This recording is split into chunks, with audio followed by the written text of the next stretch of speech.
Hechos capítulo 3.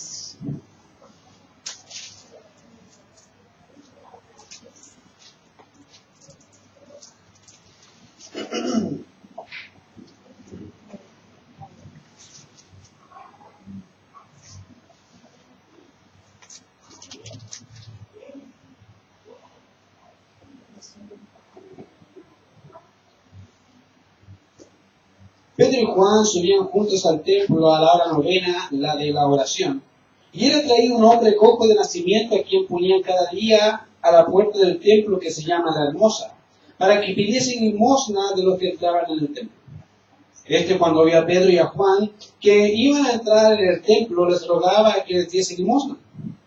Pedro con Juan, fijándole en los ojos, les dijo: míranos. Entonces él les estuvo atento, esperando recibir de ellos algo. Mas Pedro dijo: no tengo plata ni oro, pero lo que tengo te doy. En el nombre de Jesucristo de Nazaret, levántate y anda. Y tomándole por la mano derecha, le levantó, y al momento se le afirmaron los pies y tobillos, y saltando se puso en pie y anduvo y entró con ellos en el templo, andando y saltando y alabando a Dios.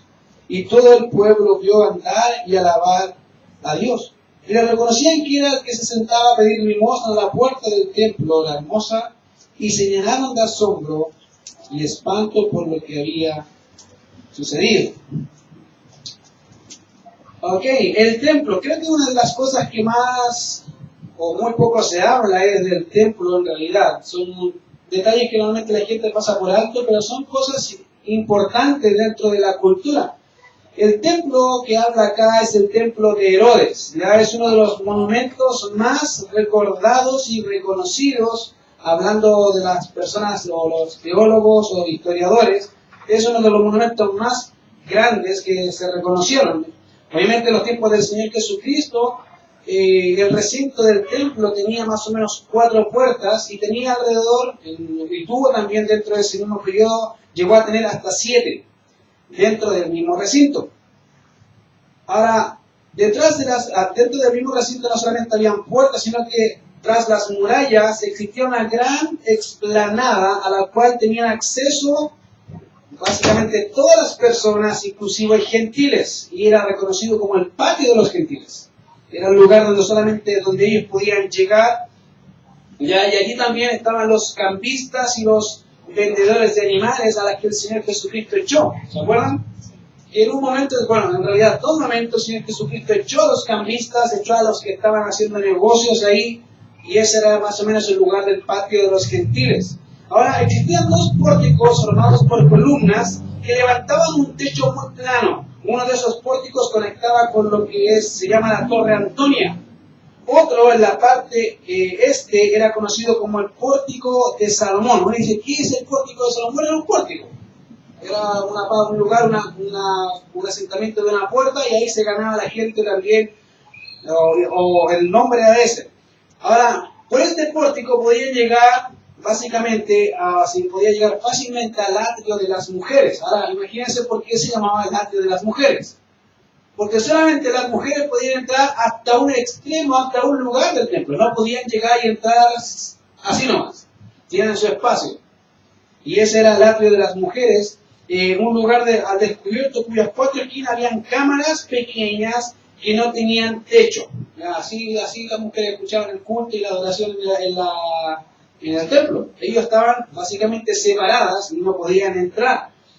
Entre estos 2 recintos, que es el Pórtico de Salomón y básicamente el patio de los gentiles, junto con lo que es también el patio de las mujeres, entre esos 2 recintos hay obviamente una puerta, una gran puerta reconocida muchas veces y hablada muchas veces, y en particular en el texto de día, que se le llama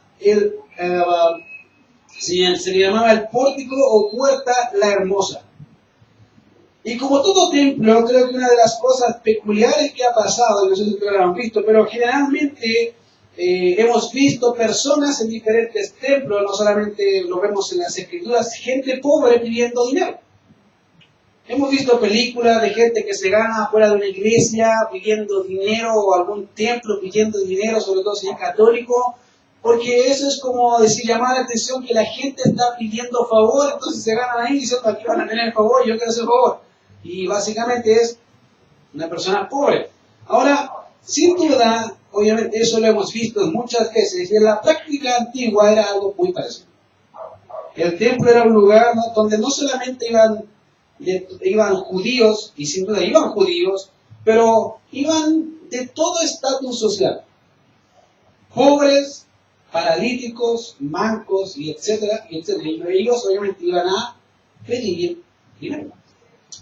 Ahora, algo interesante es lo que pasa en esta historia, porque pareciera que toda la historia abarca a un hombre en particular, donde él lo único que pensaba era dinero. Y es normal, una persona pobre que va a ir todos los días a ese lugar, va a pedir dinero, y una de las cosas que sucedió fue una visita inesperada. Fíjense que el texto bíblico dice, Pedro y Juan subían juntos al templo a la hora novena, la de la oración. Y generalmente veremos, y vamos a ver en el libro de los Hechos, a Pedro y Juan andando juntos.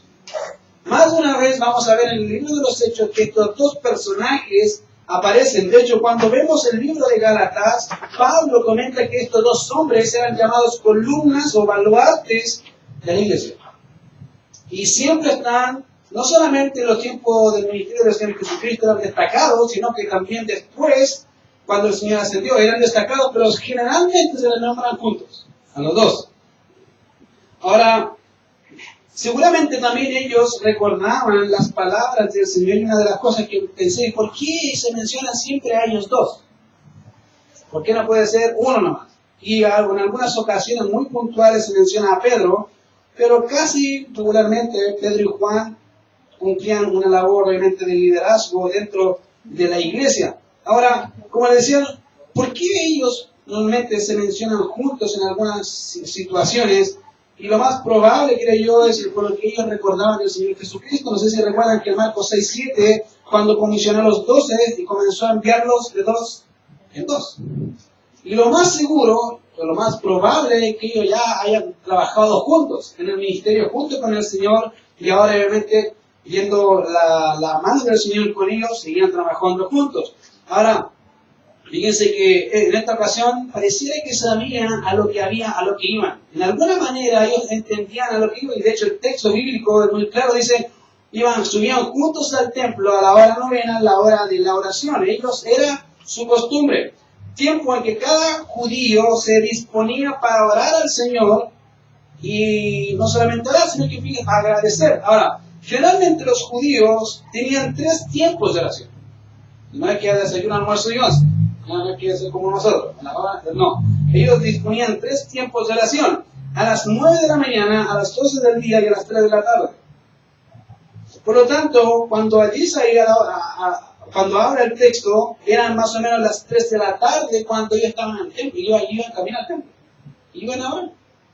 Como todo judío que ama al Señor, iban a extender sus oraciones al Señor pulmonares. Y obviamente esa era la ocasión. Generalmente hemos visto, como decía, en algunas iglesias este tipo de personas. No sé si te ha pasado, pero a mí se me ha pasado en ocasiones que a veces he visto gente parada fuera de la iglesia en Recoleta, me da risa. Como que somos católicos, están ahí esperando que demos limosna para, no sé, para ayudar. Casi generalmente el 100%, 90% son chantas. Pero lo hacen porque piensan que pueden lograr algo. Ahora, como les dije, en el tiempo del Señor, normalmente paralíticos, mancos y todo este tipo de clase de personas que no tenían los medios para sustentarse, o muy poco, iban a ese lugar, por la misma razón, a buscar dinero.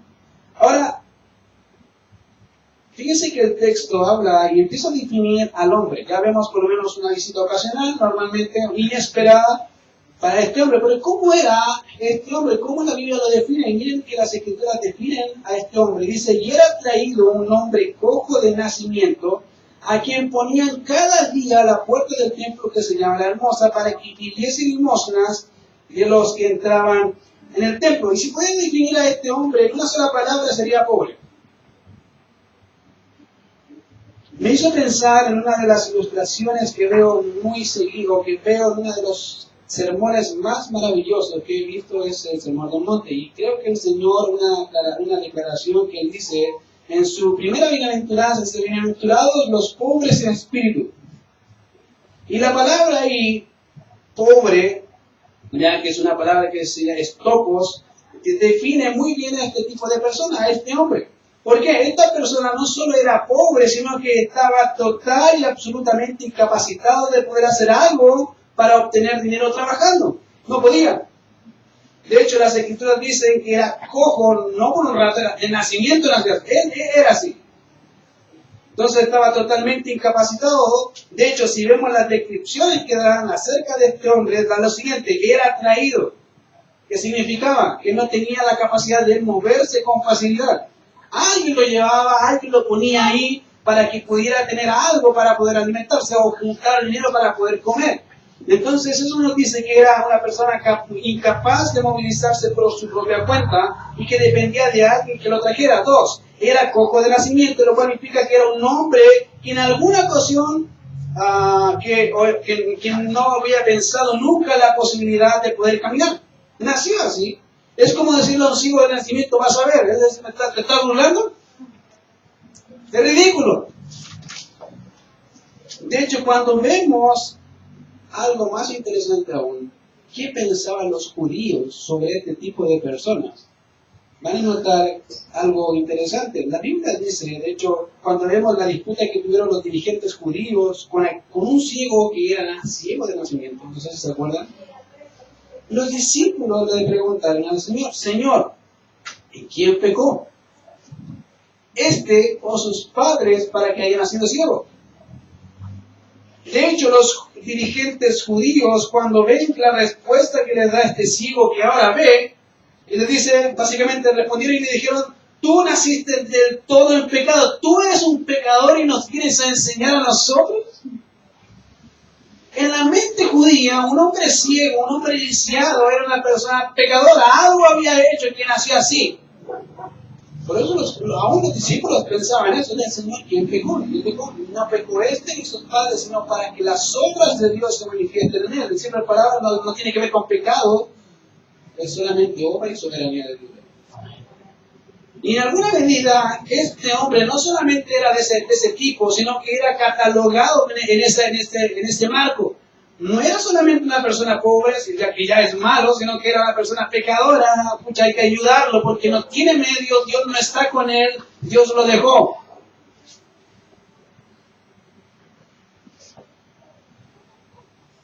Fíjense que en una medida, por eso en simples palabras, todo este tipo de personas eran consideradas pecadoras y Dios había estado en contra de ellos. Cuando la Biblia del Señor describe a los pobres de espíritu, es ese tipo de personas.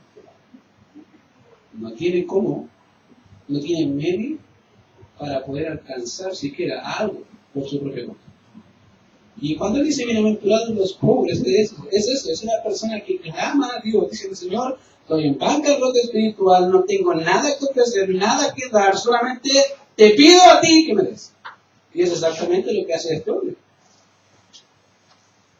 Es exactamente la misma condición, hablando en términos físicos, no espirituales, en este hombre.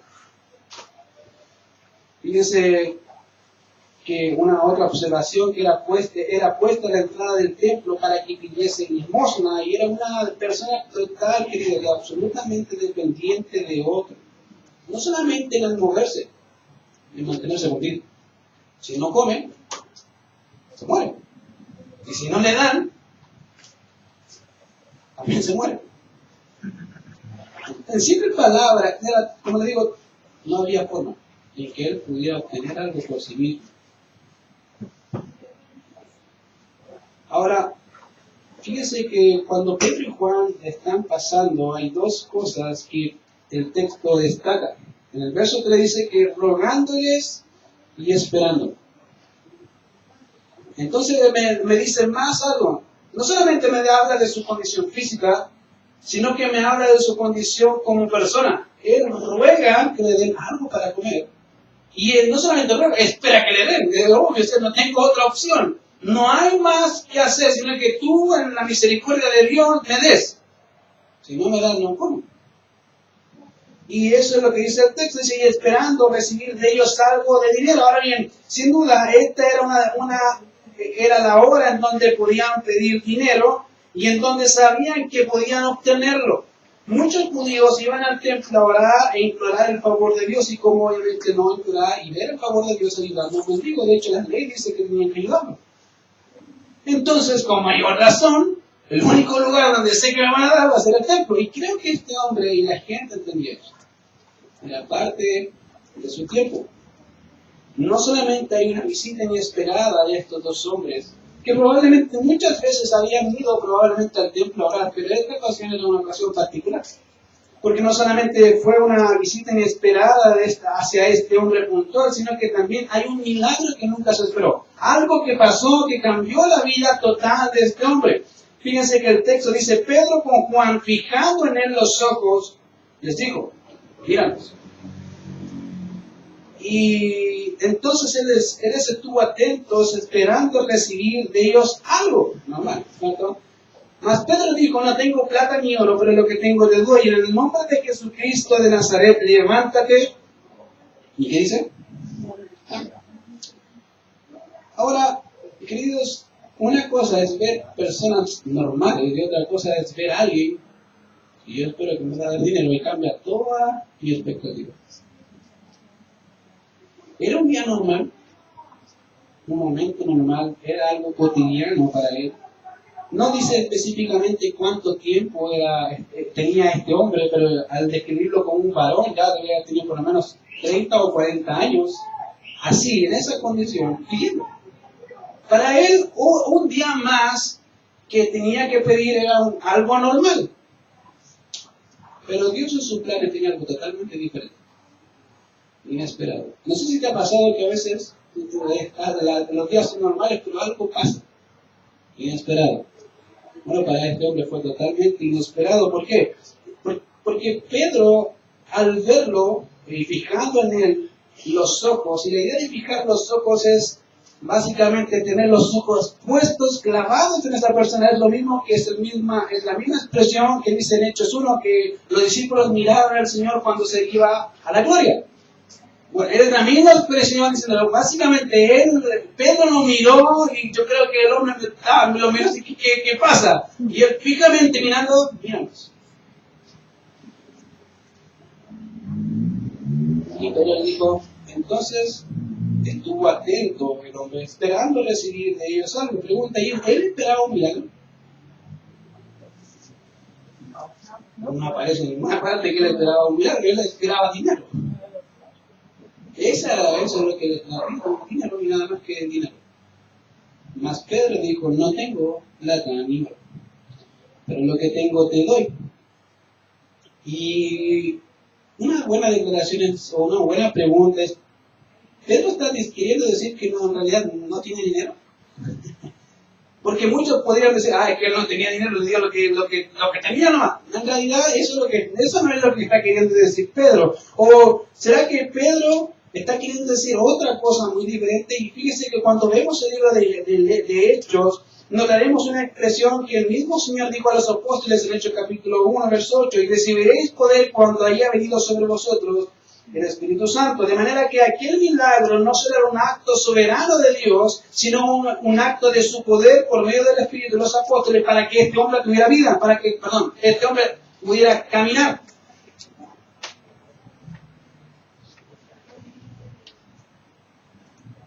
Una buena pregunta es entonces, ¿por qué Pedro dice en el nombre de Jesucristo de Nazaret, levántate y anda? Me llama la atención me hizo pensar cómo el Señor piensa en alguna medida. Porque cuando veo el libro de Hechos, capítulo 2, en un momento muy particular de la nación, donde todo judío iba y se presentaba, pasó algo inesperado. ¿Qué pasó?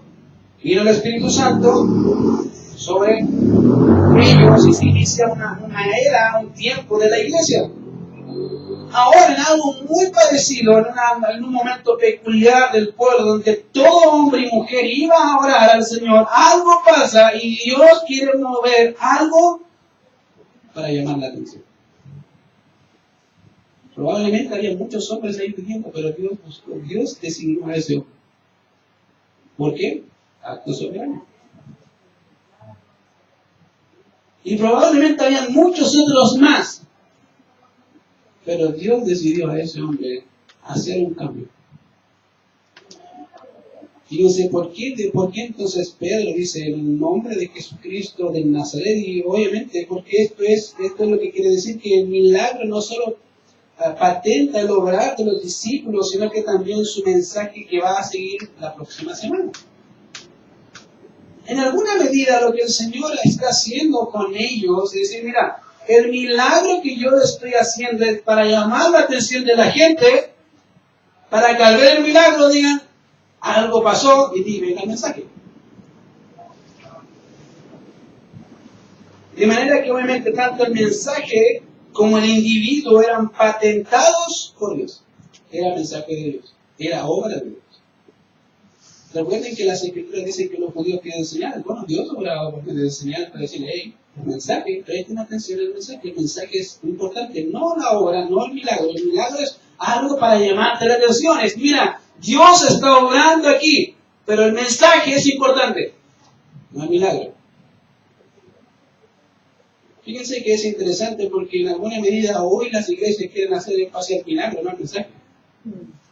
El milagro es lo más grande, el milagro más grande es que la gente se salve por el mensaje. Querido, hasta el diablo puede hacer milagro, pero no puede dar vida por el mensaje, la muerte por el mensaje. Fíjense que estos hombres, dice, este hombre básicamente dice en el nombre de Jesucristo de Nazaret, y la idea es básicamente el poder, en la autoridad, en la persona misma de Jesucristo. Aquel que vino, murió, resucitó y que hoy gobierna por los siglos de los siglos en el nombre de Él. Pero fíjense que le agrega otro título. De Nazaret. Aquel hombre que gobierna es hombre. No reconoce solamente la parte divina, sino que dice, mira, Él es ese Jesús que escuchaste hablar, que caminó con nosotros. Él es. Y de hecho, en el ministerio del Señor Jesucristo era reconocido con ese título, Jesús de Nazaret. Ahí está. Y dice, la autoridad de mando. Y fíjense, no es porque Pedro tuviera autoridad, poder, ¿no? Es porque el Espíritu Santo, por medio de él, da testimonio de Cristo. ¿Quién es Cristo? De hecho, el mismo Señor Jesucristo dijo, Él tomará de lo mío y os hará saber. En alguna medida, lo que hace el Espíritu es, mira, todo el mensaje es Cristo, Cristo, Cristo, Cristo, Cristo. Las obras que hagan, los milagros que hagan, todo lo que hagan, va a Cristo. Cristo es el predominante aquí en la historia. Es Cristo quien gobierna, es Cristo quien salva. Por lo tanto, es Cristo y el mensaje que Él proclama.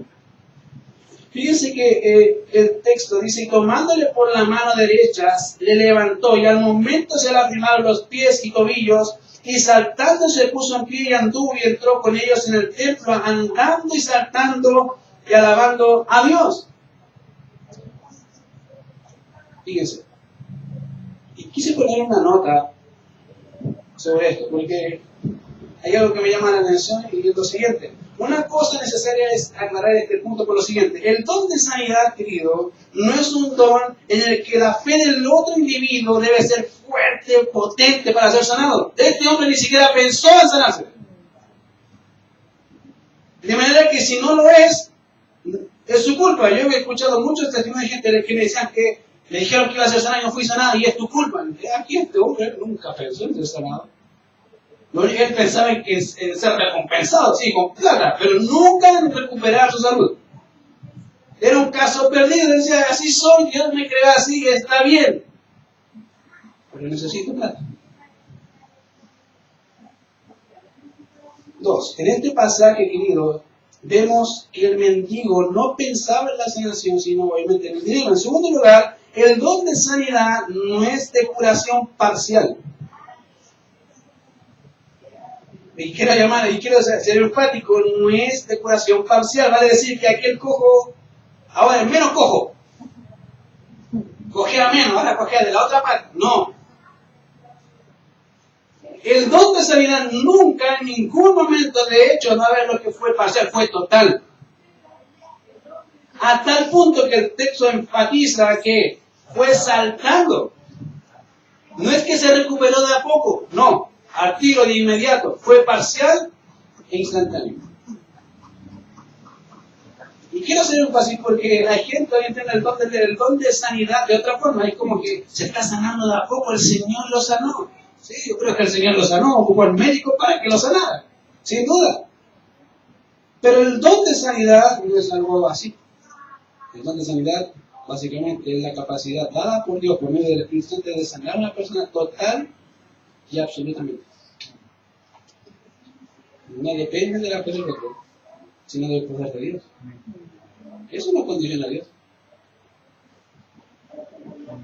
Fíjense que, como les dije, es una sanidad total. ¿Cuál fue entonces la reacción del pueblo? Y miren qué interesante, porque ya vemos un hombre que nació siendo cojo, fue sanado, pero hay una reacción inesperada en el pueblo. Fíjense que el texto dice lo siguiente: y todo el pueblo le vio andar y alabar a Dios, y le reconocían que era el que se sentaba a pedir limosna a la puerta del templo.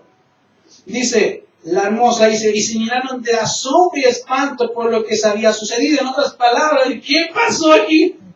Yo conozco a ese hombre, yo lo vi desde que estaba afuera, pidiendo como todos los días, pidiendo dinero. Hoy estás aquí, ¿qué le pasó?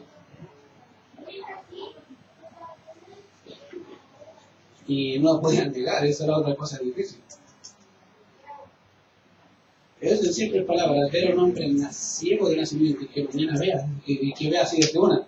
¿Qué pasó? Este hombre que ve, ¿estaba ciego o te estaba haciendo el ciego? Yo creo que aún nosotros diríamos que se estaba haciendo ciego. No, era ciego, era cojo. Y fíjense que algo interesante es que este hombre no solamente entró, sino que dio gloria a Dios. Dio gracias a Dios. Reconoció en simples palabras la autoridad en aquel que se invocó. Y no te fíjense, la autoridad que Pedro utilizó fue en el nombre de Jesucristo de Nazaret. Y el hombre respondió dando gloria a Dios. En otras palabras, los que el hombre está haciendo reconocer a Cristo como Dios. Porque es esa autoridad de quien se hizo el milagro. Él está diciendo, eres Dios, eres Dios, eres Dios, eres Dios, de tal manera que salta y da gracias a Dios porque fue sanado. Él no lo esperaba. De hecho, él nunca pensó eso. La reacción del pueblo dice, en realidad, mucho, porque el pueblo, como le digo, algo normal, algo interrumpió su normalidad, su comodidad. Imagínense, era el tiempo de la oración. Y que en medio de la oración se parara el hombre que está pidiendo, dando gloria a Dios, porque algo pasa y quebranta todo, que quebraja todo el ambiente de oración a gratitud.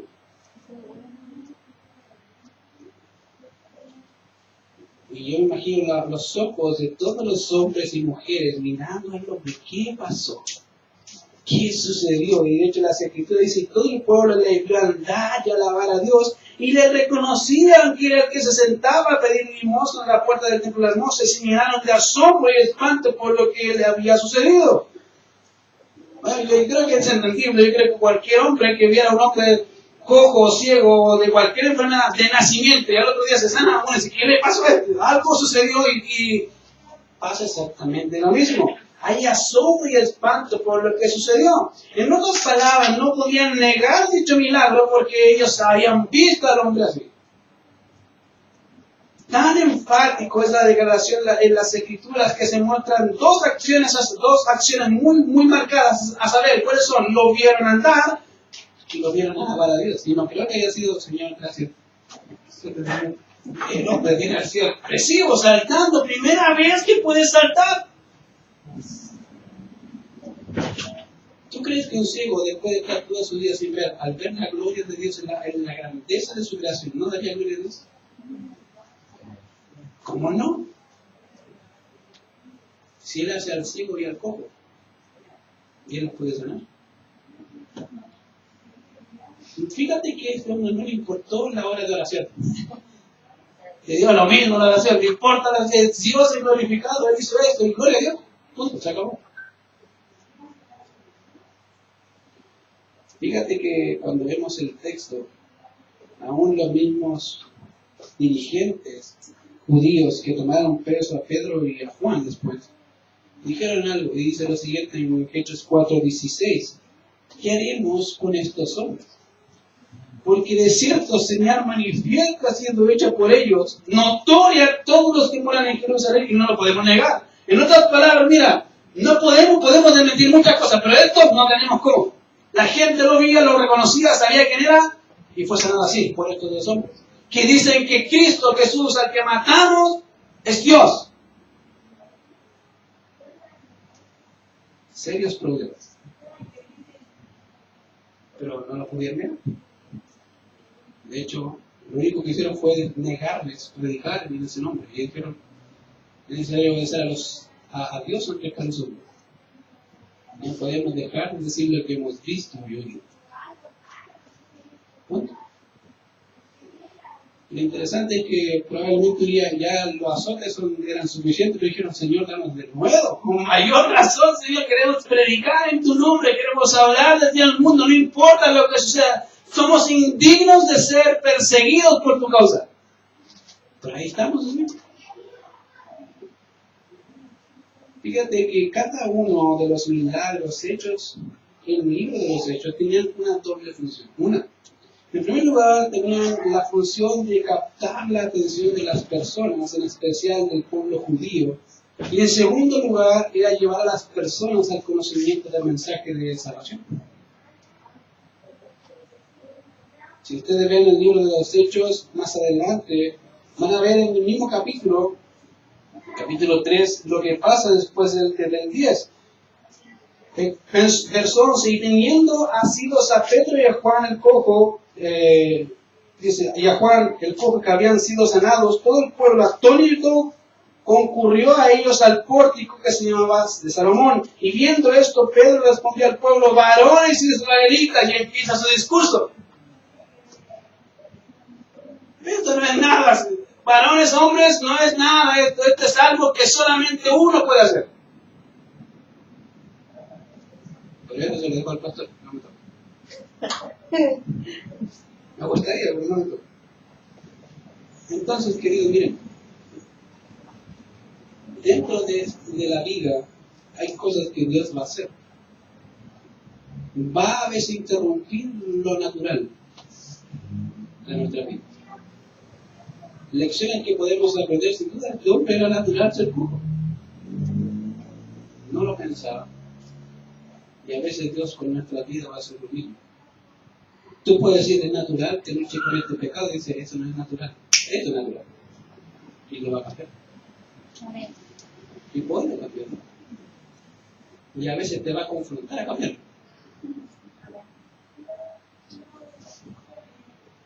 Querido, Dios interrumpe la historia en cualquier momento para llevar gloria a su nombre. Y sin duda tu vida, en muchas ocasiones va a ser exactamente lo mismo. Vamos a ver. Señor, te damos gracias por este tiempo.